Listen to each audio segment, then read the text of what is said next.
आपने ये भी बोला था कि अगर उनका कोई पुत्र नहीं है तो फिर वो अग्नि दे सकते हैं, क्योंकि बेटा समान तो है। अलग अलग सिचुएशन आ गई ना।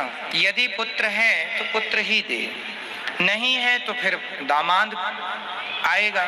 क्योंकि भाई आपने देखा होगा ना, पिता की संपत्ति का अधिकारी बेटा होता है, पर यदि बेटा नहीं है तो बेटी होती है ना। बेटी और दामाद होते हैं। तो पहला तो बेटे को अधिकार है, दूसरे नंबर पे दामाद को अधिकार है। दामाद पिंडदान भी कर सकता है, बेटी पिंडदान भी कर सकती है अपने पिता का, अपनी माँ का, पर दूसरे नंबर पर। तो फिर कंधा भी तो दे सकते हैं। हाँ तो दे सकते हैं ना। वो सिचुएशन है कि जब बेटा ना हो तो फिर दामाद दे और दामाद अग्नि संस्कार करे, वो दामाद करे। और मेरे छोटे भाई का एक प्रश्न था कि जब राम जी ने रावण को मारा था तो उस तीर का नाम क्या था, जिस तीर से मारा था? किसको? राम जी ने जब रावण को मारा था। राम जी ने जब रावण को मारे थे तो राम जी ने एक साथ बहुत सारे बाण छोड़े थे। वो आग्नेयास्त्र था, तो उसका नाम था आग्नेयास्त्र। तो आग्नेयास्त्र तो अग्नि जाएगी नाभि में तो अमृत को सुखा लेगी। तो आग्नेयास्त्र से भगवान ने रावण की नाभि में बाण मार के अमृत सुखाया, जिससे रावण की मृत्यु हुई। और एक और प्रश्न था कि जैसे अभी बता रहे थे कि जीव हत्या नहीं करनी चाहिए, तो वैसे तो मैं भी नहीं खाती हूँ, लेकिन जो मेरे दोस्त हैं मैं उन्हें जब बोलती हूँ कि नहीं खाना चाहिए, गलत बात है, तो वो बोलते हैं कि अगर हम इन्हें नहीं खाएंगे तो इनकी जनसंख्या इतनी बढ़ जाएगी, फिर वो हमें खाने लग जाएंगे। तो उनसे बोलो कि मनुष्यों की भी जनसंख्या तो बढ़ रही है, अपने माँ बाप को खा लो। भाई मनुष्य भी तो बढ़ रहे हैं, अनकंट्रोल है, तो का आदमी को खाने लगेगा कोई? और उनसे कहना कि जनसंख्या सबकी, मछलियों की जनसंख्या बढ़ेगी तो तुम बेटा उनसे बोलना जो धर्म है वही चलो। बोले जनसंख्या तो फिर बहुत लोगों की बढ़ रही है, सबको खाओ। भाई बोलना कचरा भी बहुत बढ़ रहा, कचरे की भी संख्या तो बढ़ रही है।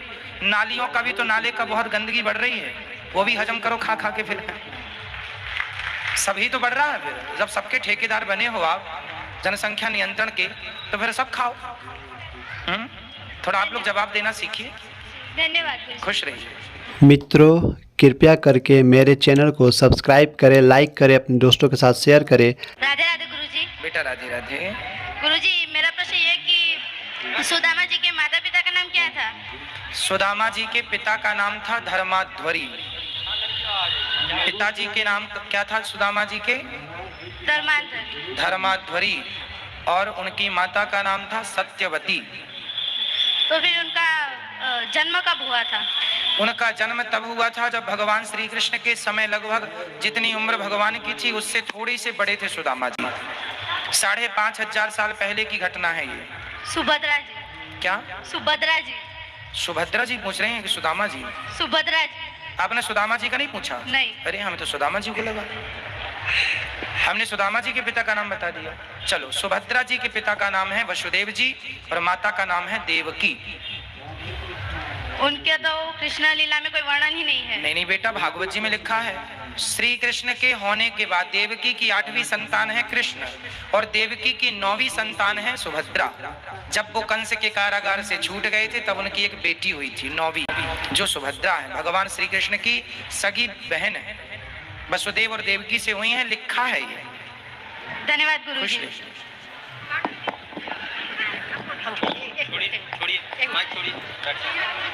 एक एक से बेटा, सब खड़े ना हो। मेरी माँ मैया बैठ जाओ सब लोग, एक एक से सबके पास आएगा। जी मैया बैठो। मैया बोलो।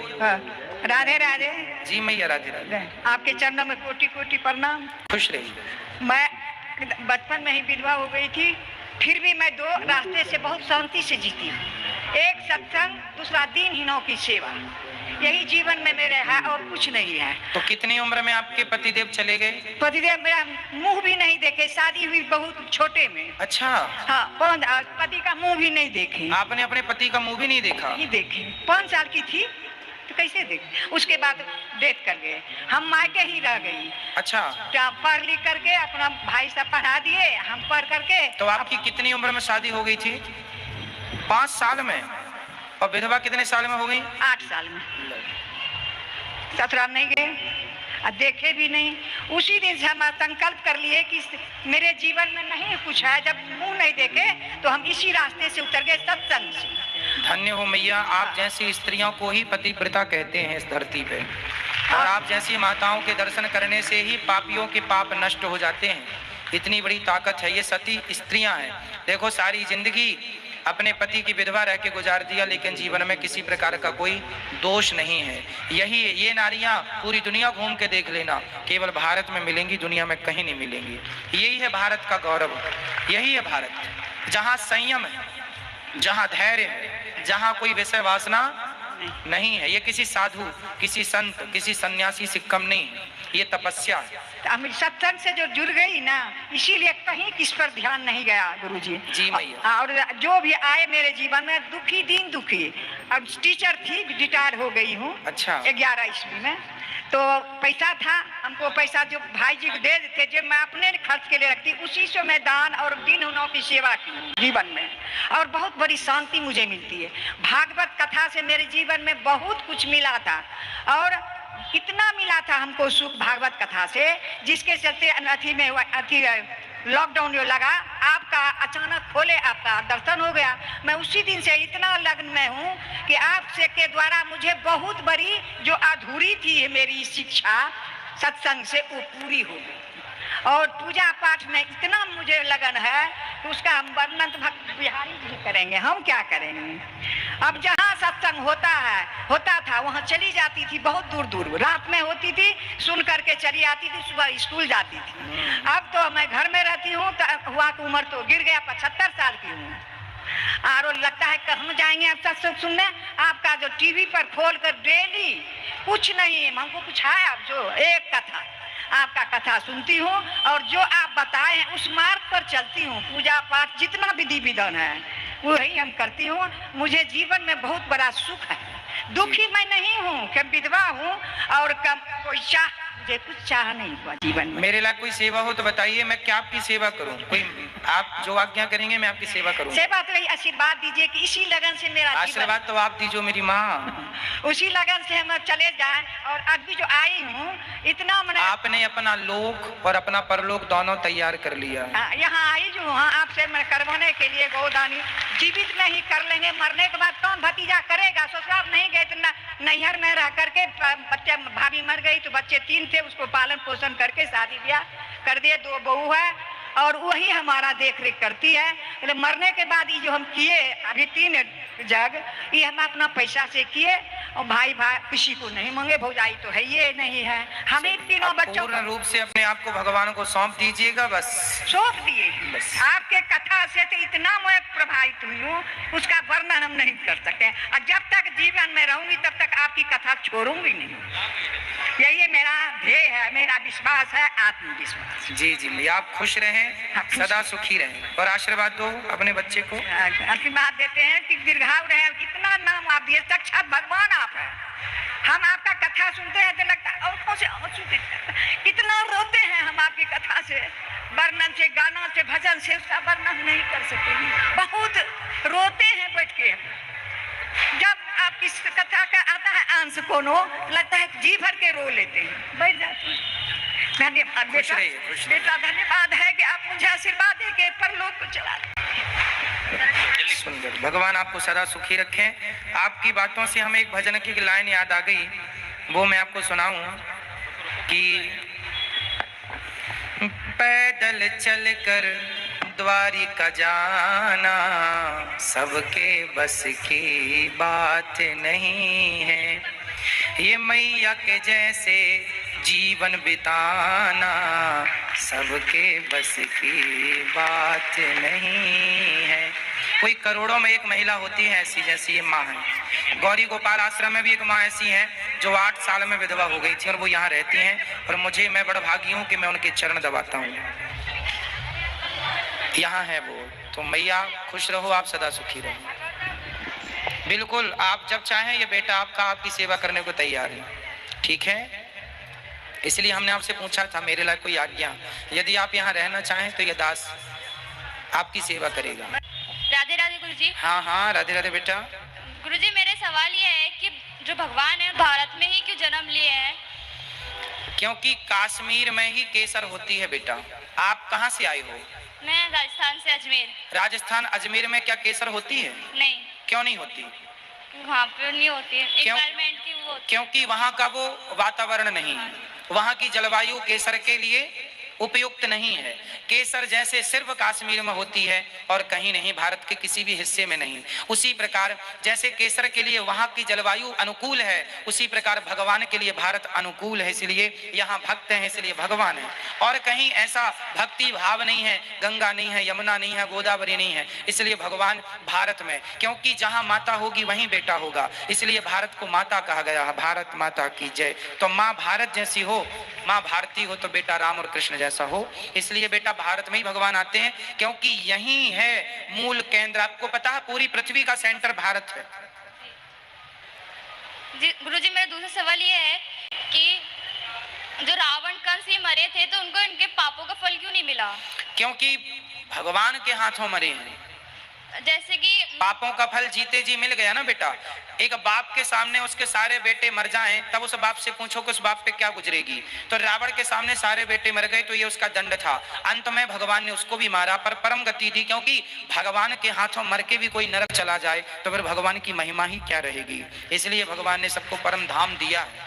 जैसे कि गुरुजी, जैसे कि भगवान के हाथों मरते हैं तो परम धाम को चल जाते हैं, तो जैसे कि जो बाली था, बाली भी श्री राम जी के हाथों मरा था, तो उसने श्री कृष्ण को मारा था बहेलिया बन करके, तो फिर वो तो परम धाम को चल गया, तो उसने दूसरा जन्म कैसे लिया? परम धाम को चला गया था, भगवान ने अपने धाम में ही भेजा था, पर बार बार कह रहा था छिपके क्यों मारा। भगवान ने कहा चल तू भी अगले जन्म भैया मार लेना, मैं तुझे छोड़ दूंगा एक जन्म के लिए, आ जाना तू भी मुझे मार के हिसाब कर लेना। तो उसने मारा, फिर भगवान ने जहां की तहां। भगवान तो देखो ऐसा है, जिसका मोक्ष हो जाता है ना, उसको भी भगवान उसकी मर्जी के द्वारा भेज देते हैं। तेरे को जाना है, चल चला जा, फिर बुला लेते हैं अपने धाम। जी गुरुजी, मेरा तीसरा सवाल ये है, जैसे कि मैंने बहुत से कथावाचक को देखा है कि वो बाल खोलकर ही मतलब व्यासपीठ में बैठ के कथा सुनाते, तो उसका कारण क्या है? अब बहुत बड़े नहीं मैं चोटी करता नहीं, फिर बाद में बांध लेते हैं, मतलब जैसे नहीं तो क्या चोटी करने लायक है नहीं ना इसलिए चोटी नहीं करते। राधे राधे। राधे हाँ। राधे।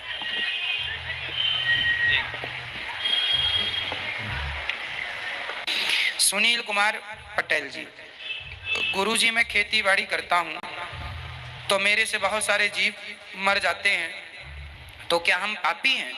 ना।